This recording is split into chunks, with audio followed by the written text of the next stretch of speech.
Pogera is where one branch of the Highlands Highway ends.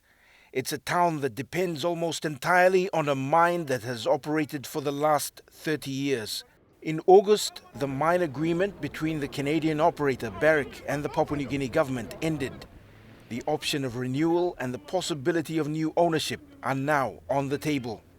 In Parliament, the Prime Minister hinted at a possible government takeover. Let me assure this nation, renewal of the lease, if it does happen, will be at terms better improved and friendly to our country's demand for greater participation in our resources. But on the ground, there are strong views expressing various levels of disagreement. Planti man woglo toktolo mospina, kain kan tokto woglo kamablo mospi.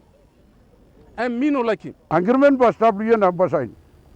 Rodi gwanta yumi established no gombla kamba gamban se luksa yumi. With a Pogera town that is heavily dependent on the mine's spin-offs and business activity associated with it, many locals say any temporary closure will spur an upsurge of violence. Mipla sa stable community na mipla addressing all issues long desla mining. Even government no sa kamna addressing what mipla. Time mi looking mo sen government la take over desla mining. Good. Taso you looking mo nungud long na la site. You tolo illegal mining issue. You tolo killing. You tolo along the highway issue. You tolo power line issue. You tolo water supply issue. You name him all these like issues here. A million issues stuff in Chelosla village. Na mibla saba. That's why mibla come up in illegal activities long up. Mibla pulling marijuana, mibla pulling drug, mibla here come up in illegal mining. Look, mibla masli blow some la kind of like covenant building na this la kind, but all this la line, because law this la line or leader or stabia, landowning association or landowning association, and 23, 24 committees na all this la stabia. Bagara mibla na noga development lo Pogera.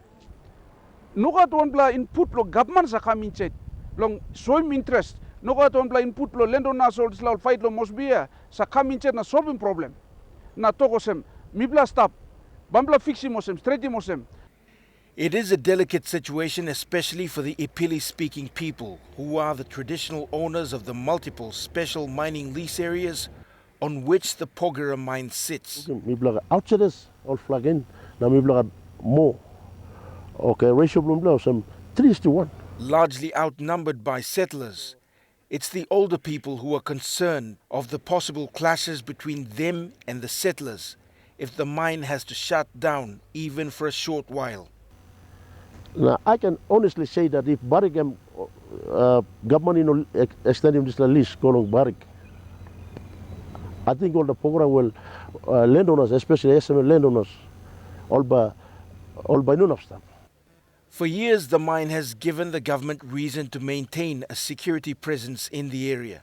But the limited government presence in Pogera is now being called out. People from the mining lease area say Barrick's license has to be renewed so that the company's outstanding obligations can be fulfilled and new terms with more benefits going to the landowners are negotiated. Yes, plan is something go wrong, and it's wrong na right by correcting lo table blong MOU, inu lo media, inu lo paper. It is a complicated situation both for the people and for the government. On one side, a community is heavily dependent on the mine and the security it provides, and on the other, an agreement that needs to be renegotiated in favor of the people who own the land. All this against the backdrop of potential violence in one of the most isolated parts of Papua New Guinea. Scott Waide, National MTV News.